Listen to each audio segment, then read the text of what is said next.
सभापती महोदय, प्रश्न क्रमांक 7187. सभापती महोदय छापल्याप्रमाणे. सभापती महोदय, तब्बल 64 वर्ष आता होत आली आणि रायगड जिल्ह्यामधले जवळपास माझ्या माहितीनुसार 26 आणि लेखी उत्तरामध्ये दिल्याप्रमाणे 19 ही कार्यालय भाडेतत्वावरती आजही आपण जिल्ह्यामध्ये वापरतोय. मी खरं तर शासनाचं या लेखी उत्तरामध्ये अतिशय चांगल्या पद्धतीने आणि खऱ्या पद्धतीने आपण सगळा विषय मांडला, त्यासाठी आभारही व्यक्त करीन. सभापती महोदय, अलिबाग जिल्ह्यामध्ये रायगड जिल्ह्यामध्ये अलिबाग हा जिल्ह्याचं मुख्यालयाचं ठिकाण आहे आणि त्याच्यामुळे याच्यामध्ये आजही जवळपास 26 कार्यालय म्हणजे कुठली तर सहाय्यक संचालक नगररचना, विक्रीकर आयुक्त, जिल्हा रोजगार व स्वयंरोजगार, सहाय्यक मत्स्य व्यवसाय, सहाय्यक संचालक आरोग्य विभाग, धर्मदाय कार्यालय, वरिष्ठ भूवैज्ञानिक व भूजल सर्वेक्षण, अधीक्षक वेतन पथक, सहकार न्यायालय, त्याचबरोबर औद्योगिक प्रशिक्षण असेल, राज्य उत्पादन असेल, असे सभापती महोदय एकंदरीत 26 कार्यालय हे आजही बाहेर आहेत. माझे स्पेसिफिक प्रश्न आहेत की आपण जे लेखी उत्तरामध्ये पालघर जिल्ह्यामधले 5 कार्यालय जे बाहेर आहेत ते आपण मुख्यालयामध्ये आणण्याच्या संदर्भातलं कारवाई करणार आहात असं सांगितलंय, निर्देश दिलेत. ते कधीपर्यंत आणणार असं स्पेसिफिक तारीख आणि माहिती आपण कळवावी, आपण कळवणार का? एक स्पेसिफिक तारीख द्यावी. त्याचबरोबर सभापती महोदय, त्या तिकडे रायगड जिल्ह्यामध्ये जे येणारे नागरिक आहेत त्यांना कार्यालयाची शोधाशोध करावी लागते. सभापती महोदय, महिन्याला जवळपास 60 लाख रुपये हे आपण अधिकचे खर्च करतोय. त्याचबरोबर वर्षाला किमान 7.25 कोटी आपण भाडे तत्वावरती या सगळ्या गोष्टींवरती खर्च करतोय. अलिबागलाच लागून जे चेंद्रे ग्रामपंचायत आहे, जी एका काळी या जिल्ह्याची शानही होती, तर या हद्दीमध्ये शासकीय वसाहत आहे, ती आता बंद पडले, जीर्ण परिस्थितीमध्ये आहे.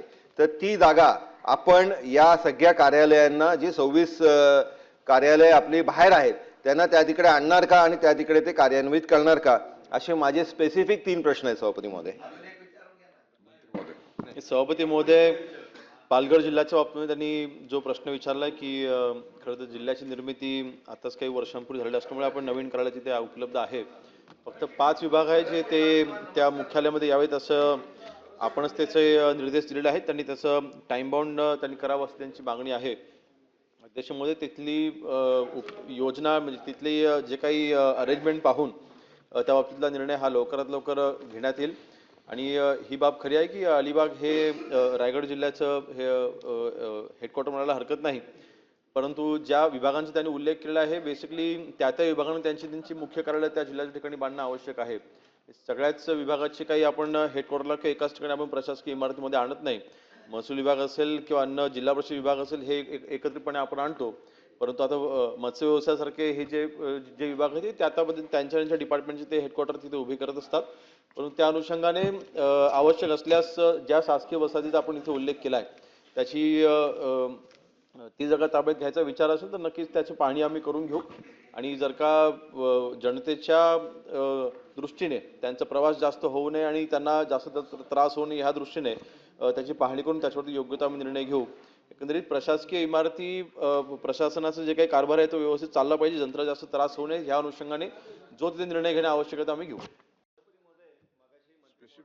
उत्तर देताना सांगितलं की जर विचाराधीन असेल तर माझे असे म्हणणं आहे की याच्यामध्ये उत्तरामध्ये पण लिहिले की अशी कुठली तक्रार आली नव्हती. सातत्याने तिकडची लोक या संदर्भातली तक्रार करतायत. तर माझं स्पेसिफिक प्रश्न आहे की आम्ही विचार करू नये, तुम्ही नक्की या संदर्भातली काय ठोस कारवाई करणार? चेंद्रेला आपण इन्स्पेक्शनला लोक पाठवणार का? या प्रश्नाचं उत्तर देत असताना शेवटच्या ओळीमध्ये जर आपण बघितलं तर त्यात असं म्हटलंय की जर स्थानिक लोकप्रतिनिधी किंवा प्रशासनाने मागणी केल्यास त्याच्यावर विचार करण्यात येईल. सभापतीमध्ये मी त्या तिकडचा पदवीधर मतदारसंघाचा कोकणातला आमदार आहे, त्याच्यामुळे माझी मागणी आहे. आता आपण जे सभागृहामध्ये हा जो मी प्रश्न मांडलाय तोच आपण मागणी म्हणून त्या संदर्भात कारवाई करणार का? नक्की बोला मंत्री महोदय, बोला. नाही, सन्माननीय योग्य प्रश्न विचारला गावकरे साहेबांनी जी मागणी केलेली आहे ज्या शासकीय वसाहतीमध्ये हे प्रशासकीय कार्यालय व्हावं अशी त्यांची मागणी आहे, त्याची पाहणी करण्यात येईल आणि जर का ते योग्य ठिकाण असेल जनतेच्या दृष्टीने तर नक्की तिथे जे काही प्रशासकीय कार्यालय आहे ते हलवण्याबाबतीमध्ये कारवाई करण्यात येईल.